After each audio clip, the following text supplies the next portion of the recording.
जय हिंद दोस्तों। मेरा नाम है अतुल और आज मैं दोस्तों लेकर आया हूँ बोर्ड एग्ज़ाम के लिए क्लास 10th के लिए बेहद इम्पॉर्टेंट क्वेश्चन साइंस से हैं। जी हाँ दोस्तों, साइंस के क्वेश्चन है बेहद इम्पॉर्टेंट, कई बार लगातार पेपर में पूछे गए हैं। और दोस्तों अगर ये आप क्वेश्चन तैयार कर लेते हैं तो आप बोर्ड एग्ज़ाम में अच्छे खासे नंबर पा सकते हैं। ये 100% पेपर में आएगा और मोस्ट इम्पॉर्टेंट क्वेश्चन ही है हमारे पास और इनको आपको तैयार करना बेहद ज़रूरी, बहुत ज़्यादा ज़रूरी। चलिए क्वेश्चन की ओर बढ़ते हैं दोस्तों। हमारा क्वेश्चन क्या है? पहला क्वेश्चन हमारा संयोजन अभिक्रिया किसे कहते हैं? संयोजन अभिक्रिया किसे कहते हैं?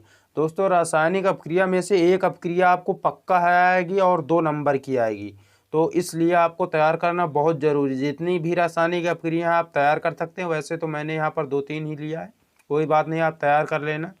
उदाहरण सही समझाइए। सबसे पहले आप लोग समझिए संयोजन का मतलब क्या होता है। दोस्तों संयोजन का मतलब होता है संयोग करना, आपस में जुड़ना, बस यही है संयोग। तो चलिए देखते हैं आंसर क्या है। हमारा आंसर है संयोजन अभिक्रिया वह रासायनिक अभिक्रिया है।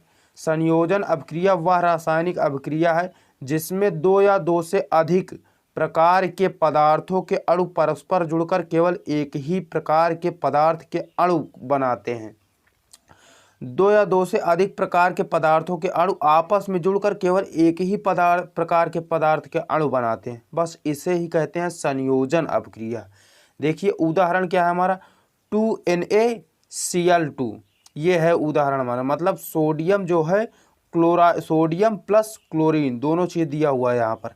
अब यहाँ पर देखिए उदाहरण आप लोग समझिए, यहाँ पर दिया हुआ है सोडियम और क्लोरीन जब आपस में अभिक्रिया करते हैं तो बनाता है सोडियम क्लोराइड। ये देखिए यहाँ पर ये सोडियम का 2 और यहाँ पर ये वो क्लोरीन का 2 और सोडियम का ये 2 अणु यहाँ पर मिलकर क्या बनाता है, एक ही प्रकार का केवल 2 अणु यहाँ पर दिखाई दे रहा है आपको, इसलिए ये आपस में संयोग करके केवल एक ही प्रकार का अणु बना रहा है ना। यहाँ पर देखिए, यहाँ पर केवल 2 और यहाँ पर 2 बार है, यहाँ पर ये है, यहाँ पर ये।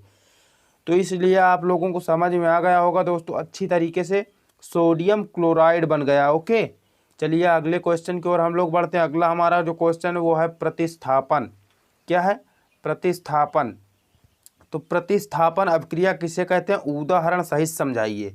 तो प्रतिस्थापन जो हमारा देखिए क्या है, प्रतिस्थापन वह रासायनिक अभिक्रिया है जिसमें किसी यौगिक के अणु के किसी एक परमाणु अथवा समूह के स्थान पर कोई दूसरा परमाणु आ जाता है। एक के स्थान पर कोई दूसरा आ जाता है, बस प्रतिस्थापन अदला बदली हो जाती है। यहाँ पर देखिए क्या, फिर से एक बार आप लोग देखिए, वह रासायनिक अभिक्रिया जिसमें किसी यौगिक के अणु के किसी एक परमाणु अथवा समूह, परमाणु समूह एक ही बात है, के स्थान पर कोई दूसरा परमाणु आ जाता है। एक के स्थान पर कोई दूसरा आ जाता है। देखिए उदाहरण आप लोग देख लीजिए, अच्छे समझ में आ जाएगा। यहाँ पर दिया हुआ है आयरन Fe और यहाँ पर दिया है कॉपर सल्फेट, देख लीजिए ये दिया है। तो कॉपर सल्फेट यहाँ पर दिया हुआ है। उसके बाद देखिए दोस्तों क्या है, उसके बाद यहाँ पर कॉपर सल्फेट दिया हुआ है और यहाँ पर दोस्तों ये जो Fe है ये यहाँ पर Cu यानी कॉपर को विस्थापित करेगा। विस्थापन प्रतिस्थापन वही चीज़ है, आप लोग ध्यान देना। यहाँ से विस्थापित कर देगा दोस्तों तो यहाँ पर Fe आ जाएगा। कॉपर को विस्थापित करके क्या आ जाएगा दोस्तों, यहाँ पर Fe आ जाएगा, लोहा जिसे कहते हैं। तो ये क्या बन जाएगा, और ये Cu कॉपर को विस्थापित कर रहा है, ये देखिए यहाँ पर चिन्ह भी लगा हुआ है। तो ये बन जाएगा हमारा फेरस सल्फेट। क्या बन जाएगा, फेरस सल्फेट, और कॉपर हमारा विस्थापित हो जाएगा। ये आपका करेक्ट आंसर हो जाएगा। कोई बात नहीं, आप लोग इसको तैयार कर लेना, ज़रूर से ज़रूर, कई बार पूछा गया है। और दोस्तों संयोजन अभिक्रिया तो अब की बार मॉडल पेपर में भी आया हुआ है। मॉडल पेपर आप लोग उठा कर देख लेना, मॉडल पेपर में दिया हुआ है। ठीक है, हम लोग अगले क्वेश्चन की ओर बढ़ते हैं। अगला क्वेश्चन हमारा है दोस्तों, पीतल एवं तांबे के बर्तन में दही एवं खट्टे पदार्थ क्यों नहीं रखने चाहिए? क्यों नहीं रखने चाहिए, आइए हम लोग देखते हैं। दही एवं खट्टे पदार्थों की प्रकृति अम्लीय होती है। कैसी होती? अम्लीय होती है।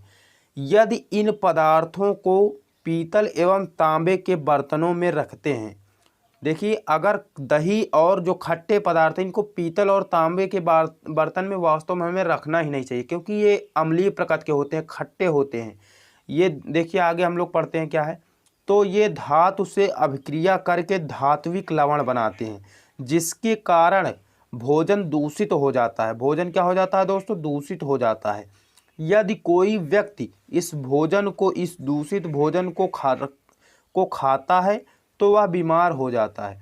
भोजन जो है दूषित हो जाता है, और इस दूषित भोजन को यदि कोई व्यक्ति खाता है तो वह क्या हो जाता है, बीमार पड़ जाता है।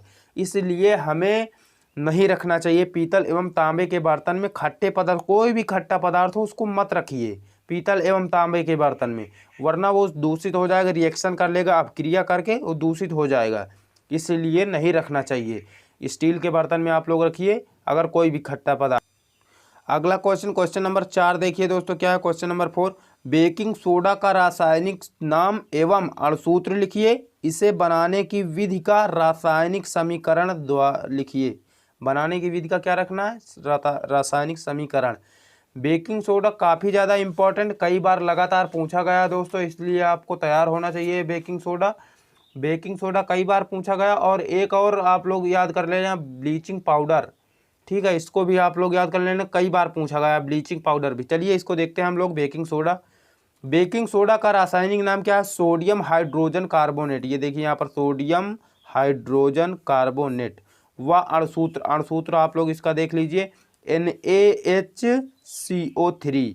क्या है, NaHCO3, सोडियम हाइड्रोजन क्या है, कार्बोनेट। ये देखिए सोडियम हाइड्रोजन कार्बोनेट। उसके बाद देखिए दोस्तों क्या है, बनाने की विधि यहाँ पर आ गई है। आप लोगों को बनाने की विधि देख लीजिए। बेकिंग सोडा नमक के जलीय विलयन की कार्बन डाइऑक्साइड एवं अमोनिया से क्रिया द्वारा प्राप्त किया जाता है। अमोनिया से जब हम क्रिया करवाते हैं तो ये निकल कर आता है बेकिंग सोडा। इस विधि को साल्वे विधि कहते हैं, साल्वे विधि नाम से जाना जाता है। आपको क्वेश्चन में ये ना देकर, बेकिंग सोडा बनाने की विधि ना देकर साल्वे विधि पूछ सकता है कि साल्वे विधि द्वारा बेकिंग सोडा कैसे बनाया जाता है, बताइए, समझाइए। तो आपको यही विधि देना है, ठीक है, ओके। चलिए ठीक, कोई बात नहीं। हम लोग थोड़ा उदाहरण देख लेते हैं इसको, मतलब बनाने का रासायनिक समीकरण द्वारा बनाना था ना, तो रासायनिक समीकरण आइए देख लेते हैं। क्या है हमारा, NaCl सोडियम क्लोराइड, H2O जल, उसके बाद कार्बन डाइऑक्साइड, उसके बाद अमोनिया। देख लीजिए इतना चीज़ है। इसको जब हम प्लस करेंगे, इसको जब आपस में रिएक्शन इसका करवाएंगे तो क्या होगा दोस्तों, देखिए NH4Cl, उसके बाद प्लस NaHCO3, यानी अमोनिया क्लोराइड क्या हो जाएगा, अमोनिया क्लोराइड। और क्या बनेगा हमारा, सोडियम का हाइड्रोजन कार्बोनेट। ये सोडियम हाइड्रोजन कार्बोनेट ये प्राप्त होगा। तो आप लोगों को अच्छे समझ में आ गया होगा, उम्मीद है। चलिए हम लोग अगले क्वेश्चन की ओर बढ़ते हैं। अगला क्वेश्चन हमारा दोस्तों जो है, देखिए क्या है। अगला क्वेश्चन हमारा है निस्तापन तथा भर्जन। निस्तापन तथा क्या है, भर्जन में अंतर। भर्जन जो है दोस्तों ये मॉडल पेपर में भी दिया हुआ है, तो भर्जन आपको तैयार करना बहुत ज़्यादा ज़रूरी है। भर्जन आप लोग अच्छी तरीके से तैयार कर लेना। देखिए निस्तापन में अयस्क, क्या है आंसर, निस्तापन में अयस्क को निम्न ताप पर वायु की अनुपस्थिति में गर्म किया जाता है। मतलब वायु जब नहीं रहता, वायु की अनुपस्थित, वायु बिल्कुल ना हो, तब गर्म किया जाता है। इसी का विपरीत बिल्कुल भर्जन क्या है दोस्तों, जबकि भर्जन में अयस्क को उच्च ताप पर वायु की नियंत्रित मात्रा में गर्म किया जाता है। वायु की नियंत्रित मात्रा में, और उसमें क्या है, अनुपस्थित में गर्म किया जाता है वायु की। बस इतना है, हल्का हल्का अंतर। अगर आप लोग अच्छे से पढ़ लेंगे तो कोई बहुत बड़े क्वेश्चन नहीं, आराम से आपको याद हो जाएंगे, कोई बात नहीं। देखिए हम लोग अगला क्वेश्चन देखते हैं। संक्षारण ये पूछा गया, मॉडल पेपर में भी दिया गया, कई बार पूछा गया, इसलिए आपको ये क्वेश्चन तैयार होना चाहिए। चलिए देखते हैं, ये वाला हमारा क्वेश्चन है क्या, संक्षारण को उदाहरण देकर समझाइए। ये यहाँ पर दिया हुआ, संक्षारण को उदाहरण देकर समझाइए। इसको मैंने लिया, ये कई बार पूछा गया लगातार क्वेश्चन, मॉडल पेपर में भी था, इसलिए मैंने इसको बताना उचित समझा। मैंने सोचा इस क्वेश्चन को आपको बताया जाए। देखिए क्या है, संक्षारण क्या है। संक्षारण बहुत ही सिंपल, संक्षारण मतलब विनाश होना, आप एक तरह से कह सकते हैं आप लोग। विनाश, किसी भी चीज़ का जब विनाश हो जाता है तो बस वही संक्षारण है। चलिए देखते हैं, कोई बात नहीं।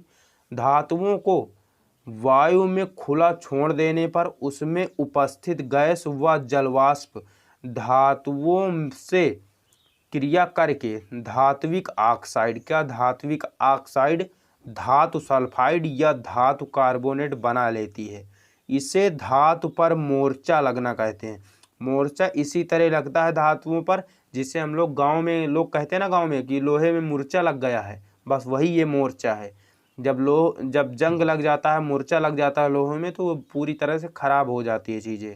तो इसलिए हमें वायु और जल से लोहा जो होता है हमें उसको वायु तथा जल दोनों चीज़ों से बचा कर रखना चाहिए। ऑक्सीजन वगैरह सब हर एक चीज़ों से उसे बचा कर रखना चाहिए। देखिए उसके बाद क्या है, जिससे धातु पर धीरे धीरे क्या होता है, जिससे धातु पर धीरे धीरे क्षय होता है, जिससे धातु का धीरे धीरे क्षय होता है। मैंने अभी आपको बताया संक्षारण मतलब क्षय या विनाश, नष्ट हो जाना, यही सब है। ये आप सिंपल याद कर सकते हैं। इस प्रक्रिया को धातु का संक्षारण कहते हैं। और उदाहरण देखिए, उदाहरण क्या है, लंबे समय तक वायु तथा जल के सापेक्ष रहने पर लोहे पर भूरे रंग की परत चढ़ जाती है, जिसे जंग कहते हैं। मैंने अभी आपको बताया लोहे पर जंग लगना। बस अगर आपसे क्वेश्चन करता है लोहे पर जंग कैसे लगता है, तो सेम आप यही वाला आंसर दे सकते हैं आराम से। बिल्कुल करेक्ट आंसर है आपका। इसको आप याद कर लेना, क्योंकि एक आंसर में देखिए कई तरह से घुमा कर पूछ लेता है। बोर्ड एग्जाम में होता क्या है दोस्तों, घुमा कर पूछ लेता है, बच्चों को कंफ्यूज करता है। तो अगर आप इसको पढ़ते तो आपके 100% नंबर आ सकते हैं। और आप लोग इसको तैयार कर लेना, क्योंकि वेरी मोस्ट इंपॉर्टेंट क्वेश्चन मैं लेकर आया हूँ। इन क्वेश्चनों को आप लोग तैयार कर लेना, बोर्ड में अच्छे नंबर आप लोग पा सकते हैं। और अब की बार बहुविकल्पी आप लोग अच्छे से तैयार कर लेना, मैं हर वीडियो में कहता हूँ, क्योंकि अगर बहुविकल्पी आपको याद रहेगा तो आपकी 20 नंबर आराम से आप मार सकते हैं। तो चलिए दोस्तों, मैं आपके लिए बहुविकल्पी प्रश्न भी लेकर आऊँगा। आप लोग कमेंट कीजिए, मैं तुरंत बहुविकल्पी प्रश्न आपके लिए लेकर आऊँगा और वेरी मोस्ट बहुविकल्पी लेकर आऊँगा जो बोर्ड एग्जाम में आएंगे। जय हिंद।